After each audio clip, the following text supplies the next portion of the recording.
Hello everyone, welcome back to my channel. Now this video is going to be about my brief time I had with the Fujifilm X-T4 here. So a little bit of background with my Fujifilm journey so far.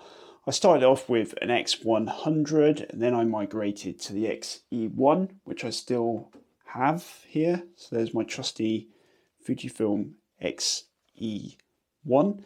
Then I tried an X Pro one and then I got rid of that and decided that I preferred the X-E1.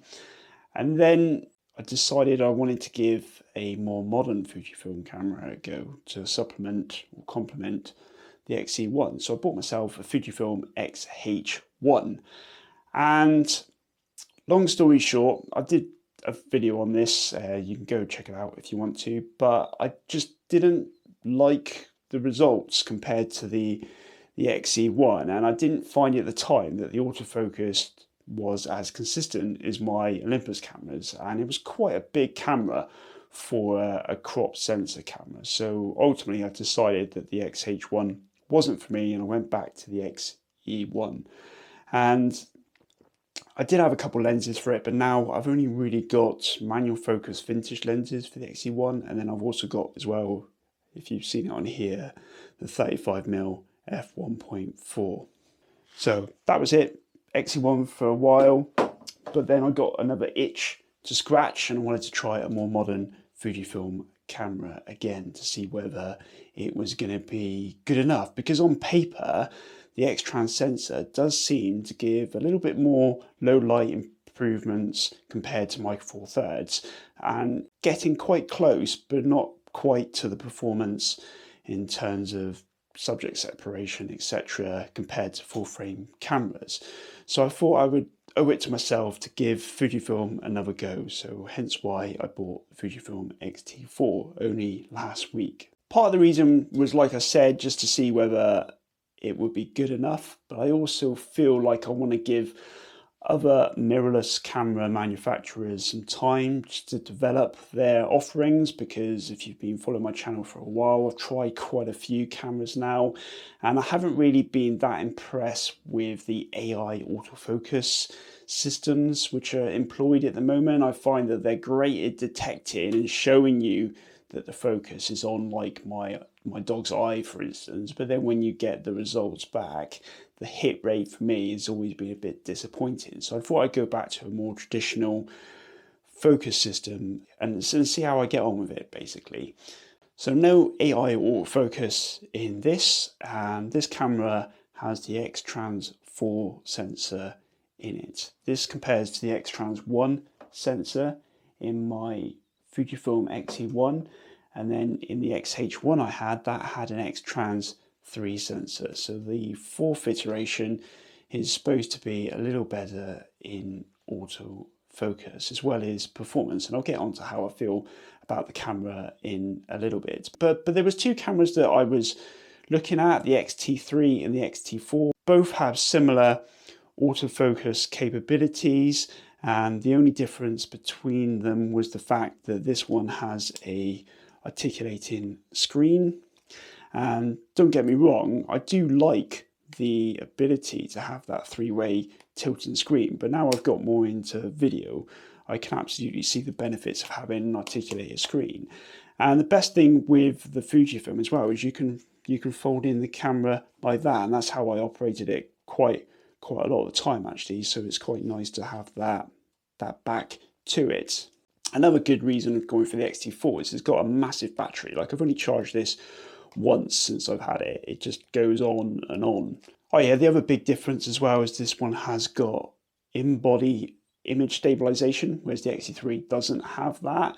And even though I wasn't that impressed with the stabilization on the X-H1 or its implementation of IBIS, I thought to myself, well, some IBIS is better than nothing, right? And apparently they did improve it for this camera. So yeah, so the scales would definitely tip in the favour of the X-T4. Like, I was worried that it was going to be a little bit bigger, a little bit heavier, but to be honest, it does actually feel great in the hands, and it's not too big at all. It probably helps that my last camera I tried was the massive Panasonic S1, but in comparison, this one just fits in the hand really well. And that's probably another reason why I went for this one rather than the X-T3. The grip is supposed to be a little bit better, and yeah, I certainly feel that I don't need another vertical grip or a thumb grip, or a thumb kind of like pad up here to give me better grip with the X-T4. It does seem to work really well. Oh yeah, and the last thing as well that I went for the X-T4 is because I was looking at doing action with my dog running towards me. This has got an uprated shutter mechanism. So the X-T3 you can shoot 11 frames per second continuous autofocus. With this one you can shoot 15 frames per second in continuous autofocus, and you can also shoot 8 frames per second blackout free using the mechanical shutter, as opposed to 5 frames per second I think on the X-T3. So yeah, I was definitely looking forward to trying that out, and it does actually sound absolutely great. Let me just... Can you hear that? It almost sounds as good as my X-H1. Yeah, so I opted for the X-T4 rather than the X-T3. So it came, got it out, played around with it. Great, feels great in the hands. But then my plan quickly went awry. I realised quite early on from the outset that fundamentally I don't like the X-Trans sensor. The X-Trans 1 sensor is probably an exception to the rule, and I don't always like the images that come out of that camera, to be honest, but something makes me want to keep that camera. But it just seems this time around, any image that I took with it, and I've taken quite a lot in the brief time that I've had it, I just don't like the colours, frankly. And it was further made worse when I started comparing the output to the XE1 and to the Canon 5D, which I almost use is a bit of a litmus test for all my cameras, you know, because that one just gives me beautiful, natural looking and feeling images. And yeah, when I started comparing the output of that one and this one, yeah, that was definitely the final nail in the coffin for me for the X-Trans 4. And I knew that there was no point in continuing to use it, because every time I looked at the images, they just disappointed me. And don't get me wrong, the images are, if you get it right and nail the focus, they're very, very sharp. You've got great resolution, but I just don't like the rendering, the tones, the colors. I don't like the film simulations. I've tried them all, but it's not just limited to Fujifilm in that regards. I've also got the Ricoh GR and the GR3, which have the positive film effect, and I use them because that's probably the best starting position, but it's certainly not my favorite like starting point to use. Gonna send this camera back before the 2-week window for returning items ends, and this will be my last X-Trans sensor camera that I buy. Hopefully Fujifilm in the future might see the light and might return to a Bayer sensor arrangement rather than X-Trans, and I would definitely be giving it a go, because as I'll go on to in a minute, there's definitely a lot of pluses for this type of camera. To say I'm disappointed is an understatement, because as I'll go on to, and I've talked about already, this camera is an absolute joy to use. It's definitely a real step up in performance compared to the X-H1, and certainly compared to my XE1. And yeah, it's just great to use, great features, but unfortunately just not for me because of the sensor. So let's just dig into the main issues a little bit more. I'll go onto my computer and just talk through some examples, because obviously I did take some images with this camera and the XE1 and the Canon 5D as well, so I can show you why I don't like the colours coming out of the X-Trans sensor. Yeah, so the first image here, just the traditional telephone box that I like to capture. So the X-T4 image is on the left, and then the superior XE1 image is on the right hand side, and you can just see here that it's a bit too contrasty, the X-T4 compared to the XE1. That's why I think people think that it's more filmic, the X-Trans 1 sensor camera, because it just, the tones are a lot more pleasing.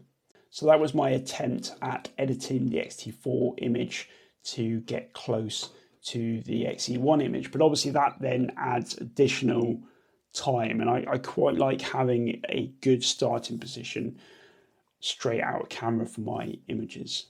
So that again, this is another image, and this is where I struggle with the newer X-Trans sensors a little bit. Just look at the difference in greens. They're a lot more garish straight out of camera on the X-T4 as they are with the X-E1 image on the right hand side. And again, the blues as well, even though I don't particularly like the blues from the X-E1, I definitely feel that they captured a more accurate portrayal of this scene this time around. So this image here highlights where I was struggling a little bit with the 35mm f1.4. It's not, again, the rendering is very similar on this one, but if I just zoom in, right, I was focusing on the plant here, you can see that it's a bit sharper with the vintage lens on the right hand side, but on the left hand side it's just not in focus. And yeah, it's a bit bizarre. Obviously I tried to match the apertures on both, so it's nothing to do with that.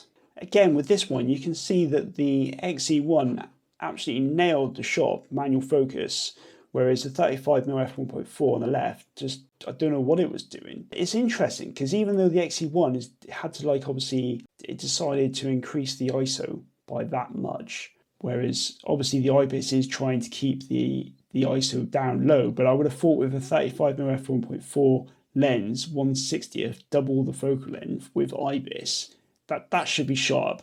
So again, with this one, I much prefer the colours on the X-E1.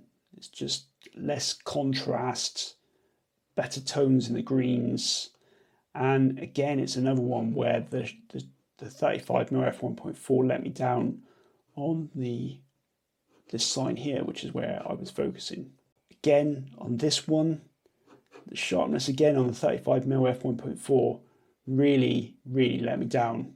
Whereas obviously it's a much faster shutter speed and a higher ISO on the X-E1 because it's got no IBIS, but it just, what's the point of having IBIS if you can't even get a sharp shot at double the focal length? Just crazy. And I did check the auto ISO settings in the X-T4 and they were on auto, so I was just letting the camera decide what shutter speed it wanted to use based on the scenario. And finally for the X-E1, it's this image. Again, it's a clear winner for the X-E1. It's just a much more pleasing tones for me, and it will be more apparent when we move on to look at the 5D images, but I do find the X-Trans 4 sensor tends to have a very heavy green bias and tinge to its images. And I do find that even though I try to correct it with editing and I do get some success, like if I look at the edit of this one compared to the X-E1 image, like here you can see I was able to make it a little bit better, but still not as natural, I would say, as the X-E1. Right, so that's the X-E1 images out of the way. Let's turn to the Canon 5D comparisons. And hopefully you can see here that the Canon 5D image on the right, I just love the more natural tones that this gives, whereas I feel like the X-T4 image, they're just a green tinge. And again, this is another example where at f4, I would have focused here on the X-T4, and when you zoom in, it's just all soft. And it's not like we're at a slow shutter speed here on the X-T4, whereas again, the Canon 5D with no stabilization just absolutely nails the sharpness. And I've gone up to f5.6 on the Canon 5D because that equates similarly, I believe, to f4 on the APS-C sensor, but still it's just night and day the difference between these two cameras, certainly for sharpness and I believe for rendering. Both cameras did a good job here, but again, you can just see that the greens on the Canon 5D image, they're just a lot more natural. I just find the greens on the X-T4 to be really garish. Again, I feel that the Canon 5D, the blues here, are much more pleasing than those on the X-T4. Back to the old telephone, and again, no contest really. There's just so much more life and feeling in the 5D images compared to the X-T4, which, yeah, you're getting the drift. Starting to sound like a broken record. Again, this scene, the 5D, what colours it extracts from the scene, is just amazing. You can look down here and see the different colours of the buildings, whereas on this side, same lighting conditions, it just there's no real separation of tones like there is on the 5D. This is an unfortunate positioning of a bin hiding this lovely post box. But again, if I zoom in here, the X-T4 and the 35mm f1.4, it 1/4000 of a second, focusing on the post box, is just not sharp. It's yeah, even if I zoom it back to match the resolution of the Canon 5D, you can just see that it just nothing is in focus. Obviously, it's similar composition to the one with the XE1, but it's just, again, it must be clear, hopefully, to you that how much more life is in the Canon 5D image compared to the X-Trans 4 in the X-T4.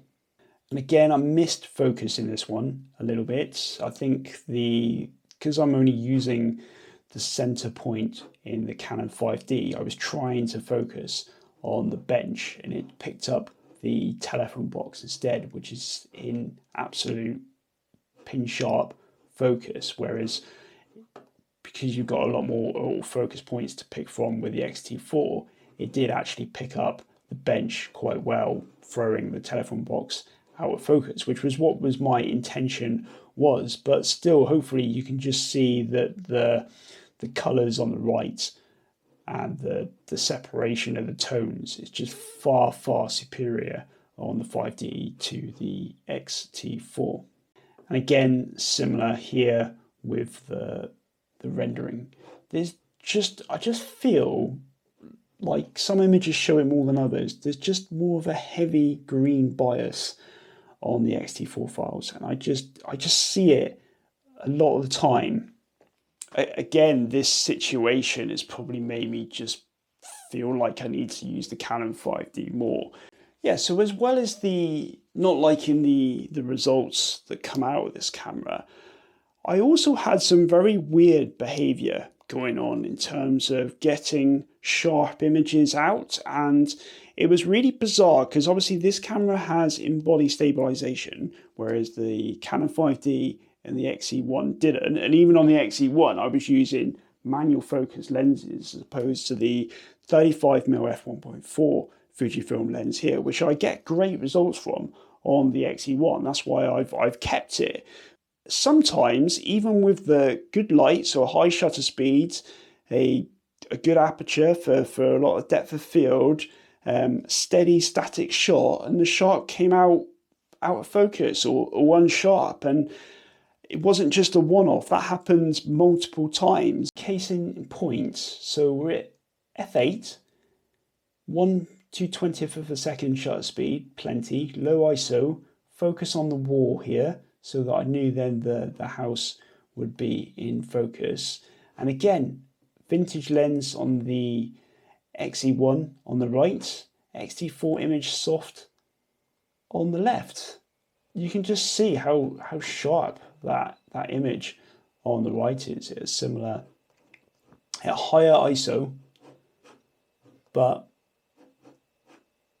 that's just the way I find the XE1 rolls, and I never have any issues, or very minimal issues, of images out of focus, because I just trust its ability to set an appropriate shutter speed and ISO in order to deliver what's important, i.e. a sharp image.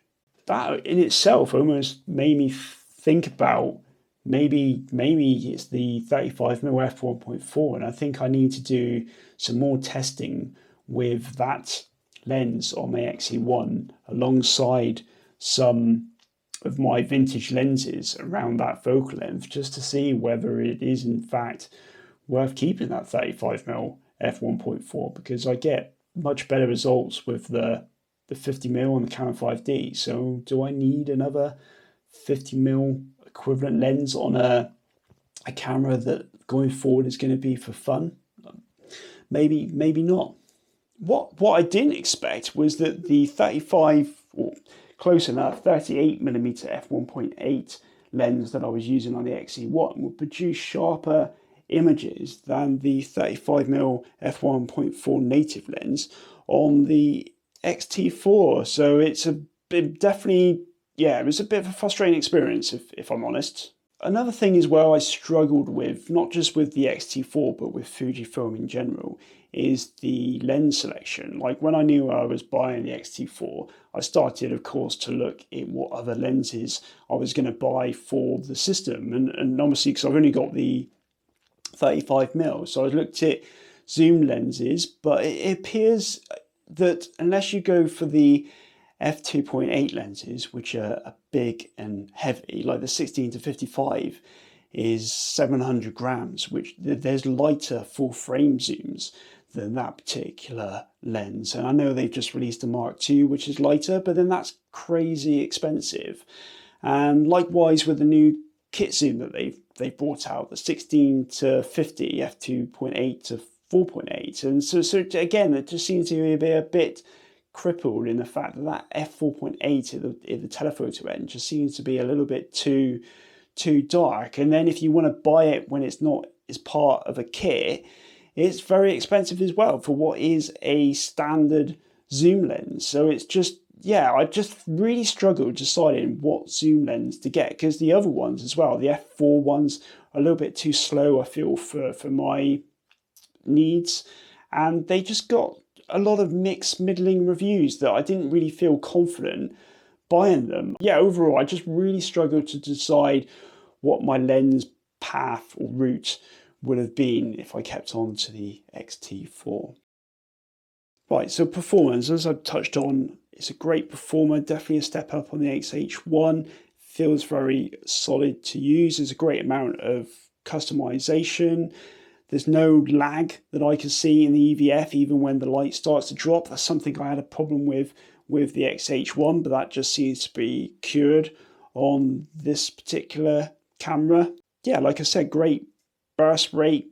You've even got the electronic shutter. You can use the crop mode as well, so that was really good. So where I didn't want like necessarily a 28 meg file, you could do 1.25 crops down to 16 meg for like action, so you didn't end up with a lot of files taking up space on your computer. So I did enjoy using that mode in my limited time with the X-T4.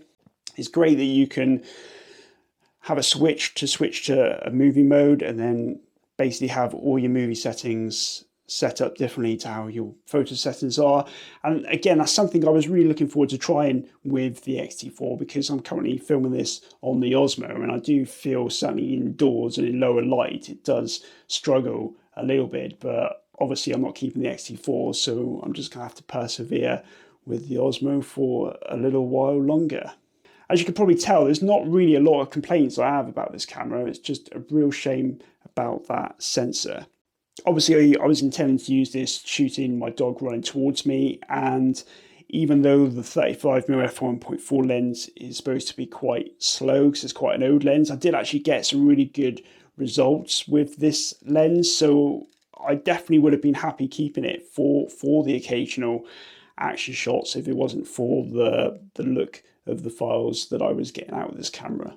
Another big improvement over the X-H1 was the rolling shutter with the electronic shutter in this camera. With the X-H1, when I used the electronic shutter, there was definitely rolling shutter evidence in the shots where my dog was running towards me. She was more distorted, so I didn't really use the electronic shutter a great deal, whereas I I always use the electronic shutter from my action shots in this camera, and I didn't notice any ill effects. So definitely good update in that regards. I've already touched on it as well, but yeah, resolution great. 26 meg is a nice amount for a bit of extra cropping, and the battery life, like I said, is great.